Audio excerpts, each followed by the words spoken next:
வாழ்க்கையின் மிகப்பெரிய உண்மை என்னவென்றால், நேரம் கடந்துவிட்டால் அது ஒருபோதும் திரும்பி வராது. தங்களுக்கு நிறைய நேரம் இருப்பதாக மக்கள் நினைக்கிறார்கள். நமக்கு நிறைய நேரம் இருக்கிறது என்று அடிக்கடி நினைப்போம். நாம் நாளையிலிருந்து வேலை செய்யத் தொடங்குவோம், நாளையிலிருந்து படிப்போம், நாளையிலிருந்து வேலை செய்வோம். ஆனால் அது நாளை ஒருபோதும் நடக்காது. படிப்படியாக மனிதன் தனது வயது போய்விட்டது, இளமை போய்விட்டது, வலிமை போய்விட்டது, வருத்தத்தைத் தவிர வேறு எதுவும் இல்லை என்பதைக் காண்கிறான். சுவாமி விவேகானந்தர் சொன்னது போல, ஒவ்வொரு நொடியும் விலை மதிப்பற்றது. உங்கள் நேரத்தை நன்கு பயன்படுத்த நீங்கள் கற்றுக்கொண்டால், நீங்கள் வெற்றி பெறுவதை யாரும் தடுக்க முடியாது. நேரத்தை வீணாக்காதீர்கள் என்ற செய்தியை அவர் எப்போதும் இளைஞர்களுக்கு வழங்கினார். ஏனெனில், அந்த நேரம் நீங்கள் இருக்க விரும்பும் நபராக உங்களை மாற்றும். காலை நேரம் எவ்வளவு அமைதியாகவும் புனிதமாகவும் இருக்கிறது என்பதை நினைத்துப் பாருங்கள். ஆனால் நிறைய பேர் அதிக நேரம் தூங்குவதற்கு செலவிடுகிறார்கள். அதிகாலையில் எழுந்து ஒழுக்கத்துடனும் நேர்மறையுடனும் தனது நாளைத் தொடங்கும் ஒருவர் வாழ்க்கையில் முன்னேற முடியும் என்று விவேகானந்தர் கூறுவார். காலை என்பது உடலை எழுப்புவதற்கான நேரம் மட்டுமல்ல, ஆன்மாவையும் மனதையும் எழுப்புவதற்கான நேரமும் கூட. அதனால்தான் அவர் எப்போதும் இளைஞர்களை பிரம்ம முகூர்த்தத்தில் எழுந்து தங்கள் இலக்கை நோக்கி முன்னேற ஊக்குவித்தார். ஒரு மனிதன் பெரியவனாக இருக்க வேண்டுமானால் அவன் முதலில் தன் எண்ணங்களை கட்டுப்படுத்த கற்றுக்கொள்ள வேண்டும். இரவும் பகலும் நீங்கள் என்ன நினைக்கிறீர்களோ அதுவாகவே ஆகிவிடுவீர்கள் என்று சுவாமிஜி கூறுவார். உங்கள் எண்ணங்கள் நேர்மறையானவை, சிறந்தவை என்றால் உங்கள் வாழ்க்கையும் சிறந்ததாக இருக்கும். ஆனால் உங்கள் எண்ணங்கள் சோம்பல், விரக்தி மற்றும் எதிர்மறை ஆகியவற்றால் நிரம்பியிருந்தால் உங்கள் வாழ்க்கை அப்படியே இருக்கும். எனவே ஒரு யோசனையை தொடருங்கள் என்றார். அதை உங்கள் வாழ்க்கையின் ஒரு பகுதியாக ஆக்குங்கள். அதை பற்றி சிந்தியுங்கள். அதை கனவு கண்டு அதில் வாழுங்கள். அந்த சிந்தனை உங்கள் இரத்தத்திலும் நரம்புகளிலும் பாயத் தொடங்கும் வரை ஓய்வெடுக்க வேண்டாம். இன்றைய உலகில் மக்கள் மொபைல் போன்கள், சமூக ஊடகங்கள் மற்றும் பிற பயனற்ற விஷயங்களில் தங்கள் நேரத்தை செலவிடுகிறார்கள். சிந்திக்காமல் மணிக்கணக்கில் திரையில் உலாவ வேண்டும். ஆனால் இந்த முறை மீண்டும் வரும் என்பதை மறந்துவிடாதீர்கள். இந்த நேரத்தை அவர்களின் கனவுகளை நிறைவேற்றுவதற்கும், அவர்களின் திறன்களை மேம்படுத்துவதற்கும், அவர்களின் வாழ்க்கையை சிறப்பாக்குவதற்கும் செலவிட்டால் அவர்களின் எதிர்காலம் முற்றிலும் மாறும். நேரத்தை வீணடிப்பது தற்கொலைக்கு சமம் என்று விவேகானந்தர் கூறியிருந்தார். ஒரு விவசாயி சரியான நேரத்தில் விதைகளை விதைத்தால் அவருக்கு சரியான பருவத்தில் பம்பர் பயிர் கிடைக்கும். ஆனால் அவர் சோம்பேறியாக இருந்தால், நேரத்தை விட்டுவிட்டால், பின்னர் அவர் எவ்வளவு கடினமாக உழைத்தாலும் எதுவும் அவரது கைகளில் இருக்காது. மனித வாழ்விலும் இதே நிலைதான்.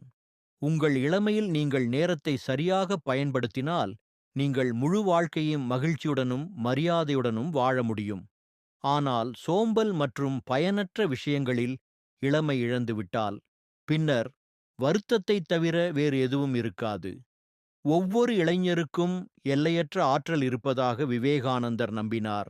ஆனால் அவர் நேரத்தின் மதிப்பை புரிந்துகொண்டு ஒவ்வொரு நாளும் ஒழுக்கத்துடன் வாழும்பொழுதுதான் இந்த சக்தி வெளிவருகிறது. எழுந்திருங்கள், விழித்திருங்கள், இலக்கை அடையும் வரை நிறுத்த வேண்டாம். இந்த வாக்கியம் வாழ்க்கையில் பெரியதாக ஏதாவது செய்ய விரும்பும் ஒவ்வொரு நபருக்கும் பொருந்தும். பெரும்பாலும் மக்கள் தங்களுக்கு வழிமுறைகள் இல்லை, பணமில்லை, உதவாது என்று நினைக்கிறார்கள். எனவே அவர்களால் வெற்றி பெற முடியாது. ஆனால் விவேகானந்தர் பணம் பின்னர் வரும் என்று கூறியிருந்தார். முதலில் நீங்கள் உங்கள் நேரத்தை சரியாக பயன்படுத்திக் கொள்ள வேண்டும். நேரத்தை கைப்பற்றிய ஒவ்வொரு தருணத்தையும் பயனுள்ளதாக்கிய ஒருவருக்கு வெற்றி என்பது காலத்தின் ஒரு விஷயம் மட்டுமே. வாழ்க்கையில் எத்தனை சிரமங்கள் வந்தாலும் ஒரு நபர் நேரத்தின் முக்கியத்துவத்தை புரிந்துகொண்டு பொறுமையைக் கொண்டிருந்தால் ஒவ்வொரு சிரமமும் எளிதாகிறது. காலம் காயங்களை குணமாக்கும். காலம் ஒரு மனிதனை வலிமையானவனாக ஆக்குகிறது. அதனால்தான் விவேகானந்தர் எப்போதும் எந்த சூழ்நிலையிலும் பீதியடைய வேண்டாம் என்று கூறுவார். உங்கள் நேரத்தையும் சக்தியையும் சரியான திசையில் செலவிடுங்கள். சுவாமி விவேகானந்தர் எப்போதும் இளைஞர்களுக்கு நேரம்தான் வாழ்க்கையின் மிகப்பெரிய செல்வம் என்ற செய்தியை வழங்கினார். நீங்கள் பணத்தை இழந்தால் அதை மீண்டும் சம்பாதிக்கலாம். உங்கள் உடல்நிலை மோசமாக இருந்தால் நீங்கள் அதை மேம்படுத்தலாம். ஆனால் காலம் கடந்துவிட்டால் அது ஒருபோதும் திரும்பி வராது. எனவே தனது நேரத்தின் மதிப்பை புரிந்து கொள்ளும் நபர் தனது வாழ்க்கையை சிறப்பாக்குகிறார். விவேகானந்தர் எழுந்திரு, விழித்திரு, இலக்கை அடையும் வரை நிறுத்தாதே என்று கூறுவார். இந்த வாக்கியம் ஒரு உத்வேகம் மட்டுமல்ல, ஒரு வாழ்க்கை முறை. ஒரு நபர் தனது நேரத்தை வீணாக்க வேண்டியதில்லை என்ற எண்ணத்துடன் ஒவ்வொரு நாளும் வாழத் தொடங்கும்போது, அப்போதுதான் அவர் உண்மையில் வெற்றி பாதையில் நடப்பார். ஒரு சாதாரண மனிதனுக்கும் ஒரு பெரிய மனிதனுக்கும் உள்ள ஒரே வித்தியாசம் என்னவென்றால், ஒரு பெரிய மனிதர் தனது நேரத்தை தனது மிகப்பெரிய மூலதனமாக கருதுகிறார். நீங்கள் என்ன நினைக்கிறீர்களோ அதுவாகவே ஆகிறீர்கள் என்று சுவாமி விவேகானந்தர் கூறுவார். உங்கள் எண்ணங்கள் அதிகமாக இருந்தால் உங்கள் வாழ்க்கை அதிகமாக இருக்கும். உங்கள் எண்ணங்கள் குறைவாக இருந்தால் வாழ்க்கை குறைவாக இருக்கும். ஆனால் இந்த யோசனைகளை உயர்த்த உங்கள் நேரத்தை நன்கு பயன்படுத்திக் கொள்வது மிகவும் முக்கியம். ஒவ்வொரு நாளும் உங்களுக்கு 24 மணி நேரம் இருப்பதாக கற்பனை செய்து பாருங்கள். 24 மணி நேரம் என்பது கடவுளின் மிகப்பெரிய பரிசு. இந்த நேரத்தை நீங்கள் எவ்வாறு பயன்படுத்துகிறீர்கள் என்பது உங்களுடையது. பயனற்ற கவலை, சோம்பல் மற்றும் எதிர்மறையாக யாரோ அதை வீணாக்குகிறார்கள். யாரோ ஒருவர் இந்த 24 மணி நேரத்தை படிப்பு, கடின உழைப்பு மற்றும் பெரிய வேலைக்காக பயன்படுத்துகிறார். இதன் விளைவாக அதே நபர் சமூகத்தில் ஒரு உத்வேகமாக மாறுகிறார். இதைத்தான் விவேகானந்தர் தனது வாழ்க்கையில் செய்தார். குழந்தை பருவத்திலிருந்தே ஆன்மீகம், அறிவு மற்றும் சமூக சேவைக்காக தனது நேரத்தை அர்ப்பணித்தார். விவேகானந்தர் இதை பற்றி யோசித்துப் பாருங்கள். அந்த எண்ணத்தை உங்கள் வாழ்க்கையாக ஆக்குங்கள். அதை பற்றி சிந்தியுங்கள் என்று கனவு காணுங்கள். அதை வைத்து வாழுங்கள். அதுவே வெற்றியின் ரகசியம். உங்களுக்கு சொந்த பிரச்சனைகள் இருந்தால், ஒருவருக்கு வறுமையின் வலி இருந்தது, ஒருவருக்கு நோயின் வலி இருந்தது, ஒருவருக்கு உறவுகளின் வலி இருந்தது, ஒருவருக்கு தங்கள் அன்புக்குரியவர்களை இழக்கும் வலி இருந்தது. அந்த மனிதர் தனது துக்கம்தான் நினைத்த அளவுக்கு கனமாக இல்லை என்பதை உணர்ந்தார். இறுதியில் மற்றவர்களின் துக்கங்கள் அதைவிட மிகப் பெரியவை என்பதால் தனது சொந்த துக்கங்களை தக்க வைத்துக் கொள்வது சிறந்தது என்று அவர் நினைத்தார். அவர் புத்தரிடம் திரும்பி வந்து, கடவுளே, துன்பம் என்பது ஒவ்வொருவரின் வாழ்க்கையின் ஒரு பகுதியாகும் என்பதை இப்போது நான் புரிந்து கொள்கிறேன் என்று கூறினார். அவற்றை யார் சகித்து ஏற்றுக்கொள்கிறார்கள் என்பது மட்டுமே வித்தியாசம். புத்தர் புன்னகைத்து, இந்த புரிதல் துன்பத்திலிருந்து விடுபடுவதற்கான முதல் படி என்று கூறினார். உண்மையில் வாழ்க்கையில் எந்த வலியும் நிரந்தரம் அல்ல. காலம் எல்லா காயங்களையும் குணமாக்கும். ஆனால் நமது துயரங்களை நாம் பிடித்துக் கொண்டால் அவை ஆழமடைகின்றன. அதே சமயம் நாம் அவற்றை ஏற்றுக்கொண்டு அவர்களிடமிருந்து கற்றுக்கொண்டு முன்னேறினால் அதே துக்கங்கள் நம் வாழ்க்கையின் மிகப்பெரிய ஆசிரியர்களாக மாறும். எனவே வாழ்க்கையில் எத்தனை சிரமங்கள் இருந்தாலும் அவை நம்மை உடைக்க அல்ல, நம்மை பலப்படுத்தவே வருகின்றன என்பதை நாம் எப்போதும் நினைவில் கொள்ள வேண்டும். நாம் செய்ய வேண்டியது நமது கண்ணோட்டத்தை மாற்றுவது மட்டுமே. தனது துன்பங்களை வாய்ப்புகளாக மாற்றும் நபர் உண்மையான வெற்றியாளர் என்று அழைக்கப்படுகிறார். அதுவே வாழ்க்கையின் அர்த்தமும் கூட. ஒவ்வொரு சூழ்நிலையிலும் நாம் அமைதியாக இருக்கும்போது, நிலைமை எவ்வளவு கடினமாக இருந்தாலும் நாம் உள்ளே இருந்து பலத்தை பெறுகிறோம். இந்த சக்தி வெளியிலிருந்து வருவதில்லை. இது நமது சொந்த மனதிலிருந்து வருகிறது. மனம் அமைதியாக இருக்கும்போது அது ஒரு கண்ணாடியைப் போல தெளிவாகிறது. அதில் நமது உண்மையான இயல்பை நாம் காணலாம். கௌதம புத்தர் மனிதனின் எதிரி வெளியே இல்லை, அவருக்குள் இருக்கிறார் என்றும், எதிரி அவரது அமைதியற்ற மனம் என்றும் கூறுவார். மனதை அடைந்தால் துக்கம், பயம், பதட்டம் மற்றும் தோல்வி போன்ற உணர்வுகள் அனைத்தும் நீங்கும். ஒரு புயலில் ஒரு ஆற்றின் அலைகள் பெருக்கெடுத்து ஓடுவது போல் அதை நினைத்துப் பாருங்கள், எதுவும் தெளிவாக தெரியவில்லை. இதேபோல் மனதில் கோபம், பயம் அல்லது கவலை இருக்கும்போது நாம் உண்மையை காணவில்லை. ஆனால் தண்ணீர் அமைதியானவுடன் எல்லாம் தெளிவாகிறது. அதேபோல் மனம் அமைதியாக இருக்கும்போது வாழ்க்கையின் திசை தெளிவாகிறது. அமைதியான மனதுடன் நம் பிரச்சனைகளுக்கு தீர்வுகளை கண்டுபிடிப்பது மட்டுமல்லாமல் மற்றவர்களுக்கு உத்வேகமாகவும் மாற முடியும். அத்தகைய நபர் ஒருபோதும் உடைந்து போவதில்லை. உலகம் அவருக்கு எதிராக இருந்தாலும் அவர் உள்ளே இருந்து நிலையானவராகவும் வலுவாகவும் இருக்கிறார். எனவே ஒவ்வொரு சவாலிலும், ஒவ்வொரு தோல்வியிலும், வாழ்க்கையின் ஒவ்வொரு சிரமத்திலும் ஒரே ஒரு விஷயத்தை மட்டுமே நினைவில் கொள்ளுங்கள். உங்கள் மனதை அமைதிப்படுத்துங்கள். ஓய்வெடுக்கவும். ஒவ்வொரு கதவையும் திறக்கும் திறவுகோல் இதுதான் என்பதை நினைவில் கொள்ளுங்கள். இந்த சக்தியே வாழ்க்கையில் அபரிமிதமான மகிழ்ச்சியையும், அமைதியையும், வெற்றியையும் தருகிறது. இந்த கலையை நீங்கள் கற்றுக்கொண்டால் வாழ்க்கையில் எந்த சூழ்நிலையும் உங்களை அசைக்க முடியாது. நீங்கள் உங்களை அடையாளம் கண்டுகொண்டால் வேறு யாரிடமிருந்தும் எதையும் பெற வேண்டியதில்லை என்று கௌதம புத்தர் கூறினார். உலகின் செல்வம், புகழ் மற்றும் மகிழ்ச்சி அனைத்தும் மட்டுப்படுத்தப்பட்டவை. ஆனால் ஆன்மாவின் ஒளி எல்லையற்றது. மனிதன் இந்த எல்லையற்ற ஒளியுடன் இணைக்கும்போது அவர் ஒருபோதும் முடிவடையாத பேரின்பத்தைப் பெறுகிறார்.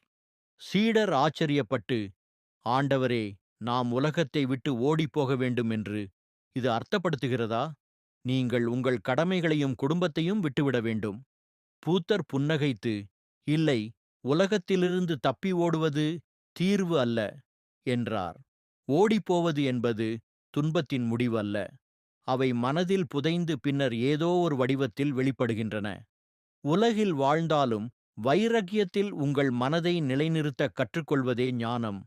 இந்த வார்த்தையின் உண்மையான அர்த்தம் இதுதான். உலகை விட்டு வெளியே செல்லாதீர்கள்.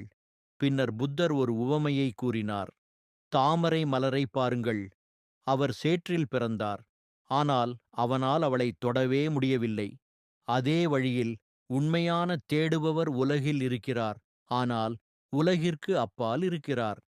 சூழ்நிலைகள் எதுவாக இருந்தாலும் பரவாயில்லை. சீடர்கள் இப்போது புரிந்து கொள்ளத் தொடங்கினர்.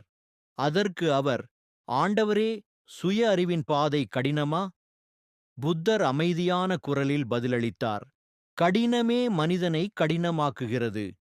நீங்கள் ஒவ்வொரு நாளும் உங்கள் மனதை கொஞ்சம் கொஞ்சமாக தெளிவுபடுத்தி, பேராசையையும் கோபத்தையும் கைவிட்டு, இரக்கத்தையும் பொறுமையையும் கடைப்பிடித்தால் பாதை தானாகவே எளிதாக மாறும். சுய விழிப்புணர்வு என்பது திடீரென்று வரும் ஒன்று அல்ல. இது தொடர்ச்சியான பயிற்சியின் விளைவாகும். புத்தர் வானத்தை நோக்கி தனது பார்வையை உயர்த்தி, சூரியன் படிப்படியாக இருளை அகற்றுவது போல தொடர்ச்சியான பயிற்சியால் அறியாமை நீங்கும் என்று கூறினார். மேலும் அறியாமை மறைந்தால் ஆன்மாவும் கடவுளும் இணைவது இயல்பானது.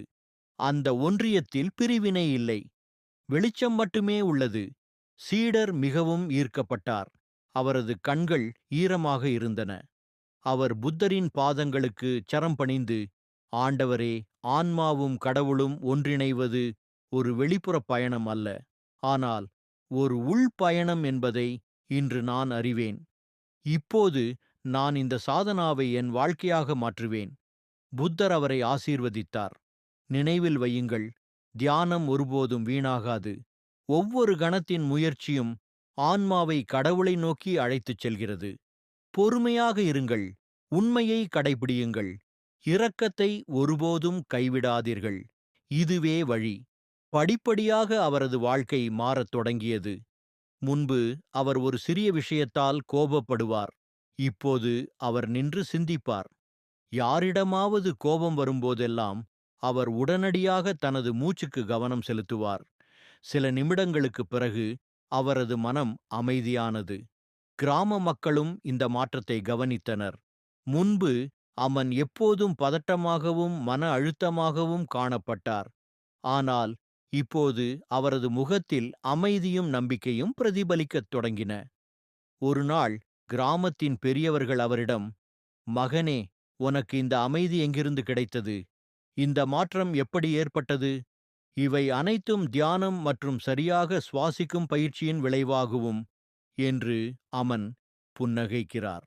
நான் என் சுவாசத்தை கட்டுப்படுத்த கற்றுக்கொண்டபோது என் மனதையும் கட்டுப்படுத்திக் கொண்டேன். படிப்படியாக அமன் இந்த சாதனாவை கிராமத்தின் குழந்தைகள் மற்றும் இளைஞர்களுக்கு கற்பிக்கத் தொடங்கினார். அனைவருக்கும் விளக்குகிறார். மனிதனின் மிகப்பெரிய பலம் அவரது மனம். உங்கள் மனதை நீங்கள் கட்டுப்படுத்திக் கொண்டால் எந்த துக்கமும் கவலையும் பயமும் உங்களை தோற்கடிக்க முடியாது. சில மாதங்களுக்குப் பிறகு கிராமம் வியத்தகு முறையில் மாறத் தொடங்கியது. முன்பு மக்கள் சிறிய விஷயங்களுக்காக சண்டையிடுவார்கள். இப்போது அவர்கள் பொறுமையுடனும் அன்புடனும் வாழ்ந்தனர். குழந்தைகளின் கவனத்தின் அளவு அதிகரித்துள்ளது. முதியவர்கள் மிகவும் ஆரோக்கியமாகவும் அமைதியாகவும் உணரத் தொடங்கினர். அரசர் இப்போது முற்றிலும் அமைதியாக இருந்தார். அவன் முகம் வெறிச்சோடி காணப்பட்டது. இனிமேல் மது அருந்தாமல் தனது அரண்மனைக்குள் நுழைய வேண்டும் என்று அவர் தனது ஊழியர்களுக்கு உத்தரவிட்டார். அவர் தனது மாநிலத்தின் அனைத்து நகரங்களுக்கும் கிராமங்களுக்கும் சென்று மதுவின் தீய விளைவுகளை மக்களுக்கு விளக்க முடிவு செய்தார். படிப்படியாக ஒரு புதிய அலை மாநிலம் முழுவதும் பரவத் தொடங்கியது. ஆல்கஹால் செல்வத்தையும் ஆரோக்கியத்தையும் மட்டுமல்லாமல் வீட்டின் அமைதியையும் குடும்பத்தின் மகிழ்ச்சியையும் ஒரு நபரின் ஆன்மாவையும் கூட அழிக்கிறது என்பதை மக்கள் புரிந்து கொள்ளத் தொடங்கினர். மன்னர் ஒரு கூட்டத்தை வரவழைத்து அதில் உண்மையான மகிழ்ச்சி மது அருந்துவதன் மூலமல்ல, ஆனால் ஒருவரின் மனதை வெல்வதன் மூலம் வருகிறது என்று கூறினார். தனது ஆசைகளை கட்டுப்படுத்தும் நபர்தான் உண்மையான வெற்றியாளர். மாநிலத்தை கைப்பற்றுவது எளிது, ஆனால் உங்கள் கெட்ட பழக்கங்களை சமாளிப்பது மிகவும் கடினமான பணியாகும். அதைச் செய்பவர் உண்மையான பேரரசர் என்று அழைக்கப்படுவதற்கு தகுதியானவர். கூட்டத்தில் கலந்து கொண்டவர்கள் அதிர்ச்சியடைந்தனர். முன்பு மது அருந்திய பலர் இப்போது ஒருபோதும் மது அருந்த மாட்டோம் என்று அதே உறுதிமொழியை எடுத்துக்கொண்டனர். ஒரு சில ஆண்டுகளுக்குள் அந்த மாநிலத்தின் அடையாளம் மாறியது. மக்கள் மகிழ்ச்சியாகவும் ஆரோக்கியமாகவும் மகிழ்ச்சியாகவும் இருக்கிறார்கள். இரு குடும்பத்தினருக்கும் இடையே காதல் மலர்ந்தது. விவசாயிகள் பயிர் அறுவடை செய்யத் தொடங்கினர். வணிகர்கள் நேர்மையாக வியாபாரம் செய்யத் தொடங்கினர். சிப்பாய்கள் ஒழுக்கமாக இருந்தனர். கௌதம புத்தர் ராஜாவை நோக்கி, மாபெரும் மன்னனே, இன்று நீ உன் ராஜ்யத்தை மட்டுமல்ல, உன் வருங்கால சந்ததியையும் அழிவிலிருந்து காப்பாற்றினாய். உங்களுடைய இந்த முடிவு பல நூற்றாண்டுகளுக்கு வழிகாட்டும் ஒரு விளக்கு போன்றது. மன்னர் பணிவுடன் தலையை அசைத்தார். அன்று முதல் அவரது வாழ்க்கை முற்றிலும் மாறிவிட்டது. இந்த வீடியோ உங்களுக்கு ஒரு சிந்தனையாவது கொடுத்திருந்தால், இன்றி முதல் உங்கள் வாழ்க்கை மாற ஆரம்பிச்சாச்சு. இந்த மாதிரி வீடியோக்கள் வேண்டும்னா லைக் பண்ணுங்க. உங்கள் வாழ்க்கையை மாற்ற தயாரா இருந்தா சப்ஸ்கிரைப் பண்ணுங்க. நாளை இல்ல, இன்றி தொடங்குங்கள்.